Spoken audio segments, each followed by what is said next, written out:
Hello everyone. In this video we are going to start a new concept, direct and inverse variations. So first, what are variations?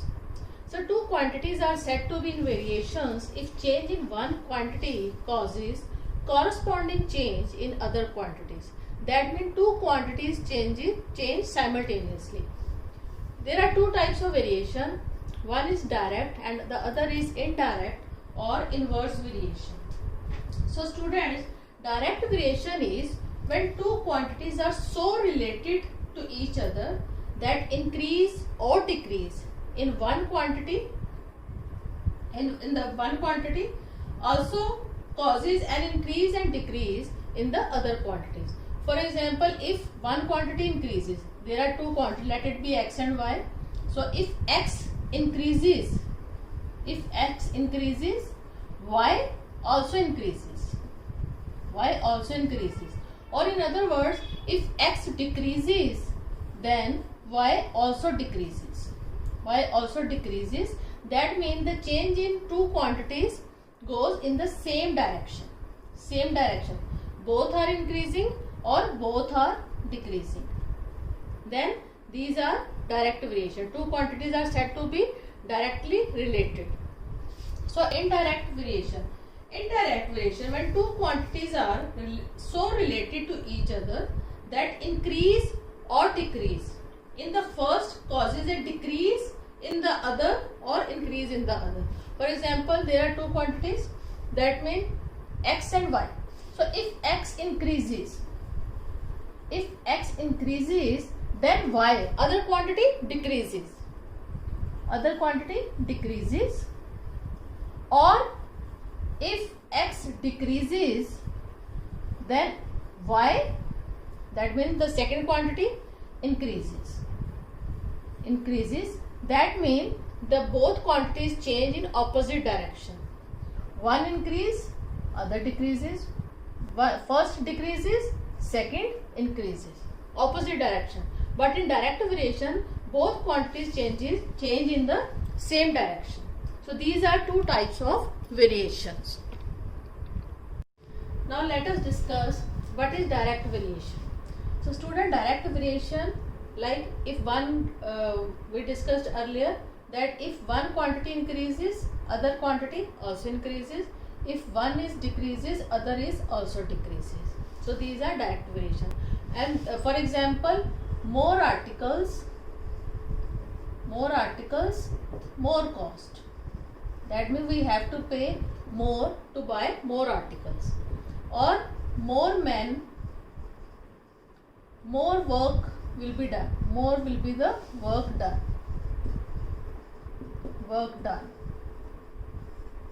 So that means the change in one quantity causes a direct change in the other quantity. In other words, these more article, it can be less articles, less cost, less men, less will be the work done. That means the change in both quantities moves in the same direction.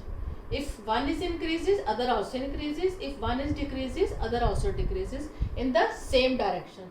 Then we can say that these two quantities are in direct variation. And for example, if we have, and in direct variation, if we have two quantities x and y, so the basic rule is if x and y are in direct variation, the ratio of x upon y is always constant. Ratio of x upon y is always constant. We can take some example to explain this ratio. Let me discuss this table. Now let us take some examples based on this direct variation for more understanding. X and y. Two quantities are x and y and there are like terms of these quantities are given. Let me check whether x and y are directly in direct variation or not. X and y, if they are in direct variation, then x and y, x upon y is always constant.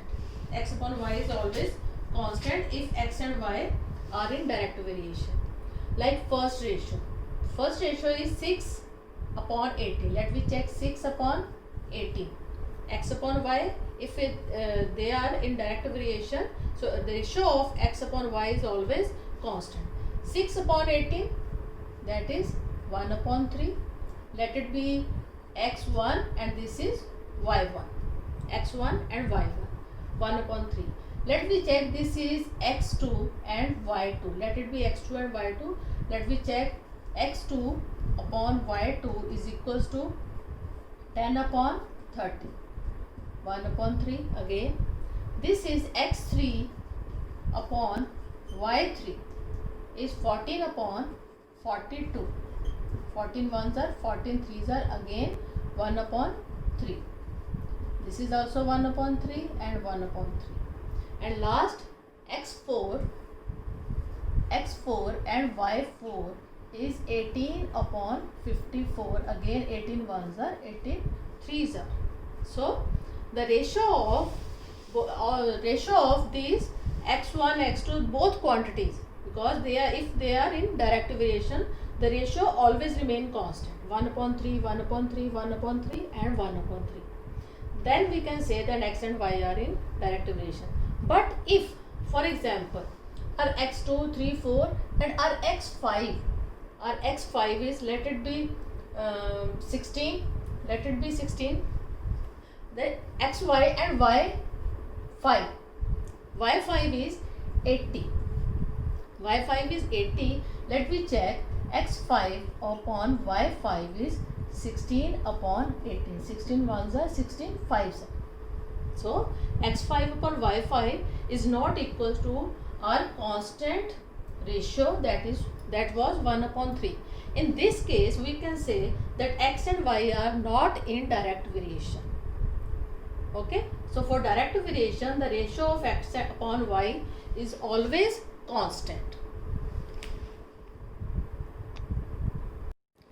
Now let me take one more example, that when two quantities x and y are in direct variation, it is already given that x and y are in direct variation, then how can we find the missing values? If this type of table is given, then how can we find the missing values? So student, it is already given that x and y are in direct variation. That means the ratio of x upon y, ratio of x and y is constant. So here this x1 and y1 is given. So first from here we can find the constant ratio of x and y, that is equals to 3 upon 36. 3 upon 36 is 1 upon 12. So this is our constant ratio.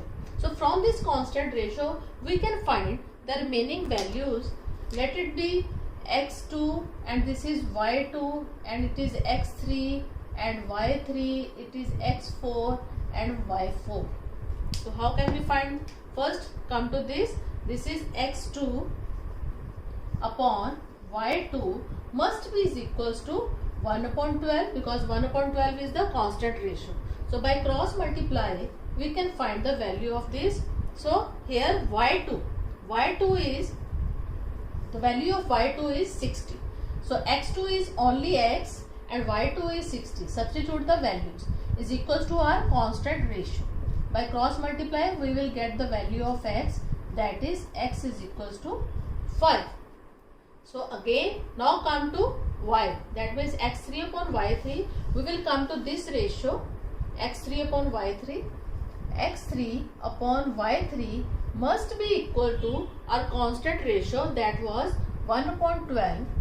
So here x3 is y upon y3 is 96 is equals to 1 upon 12.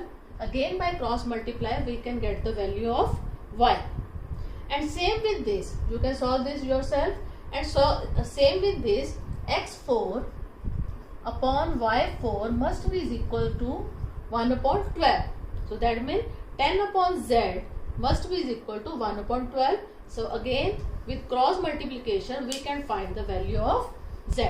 So this is the way to find the missing values.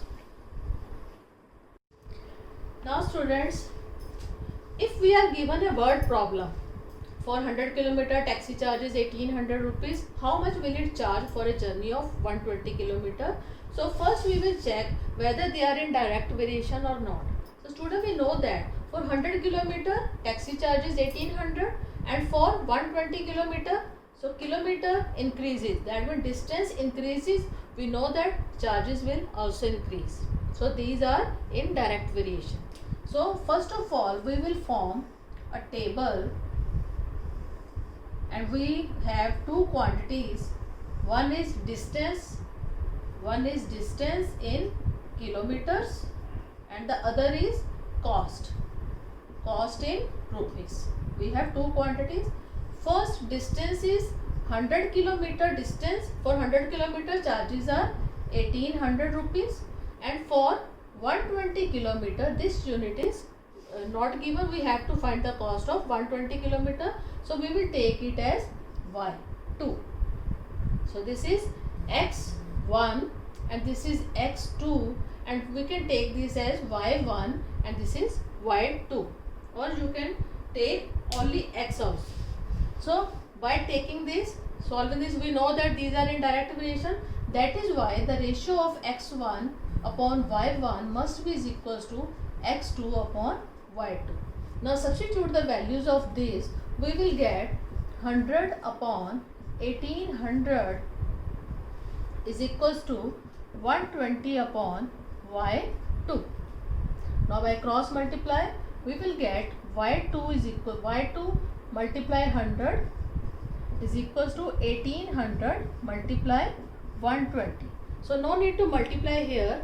So y2 is equals to 1800 multiply 120 upon this 100. Transfer this 100 to the right side.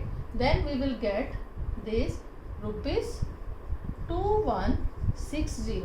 So the cost is 2160. The charges for 120 kilometer is 2160.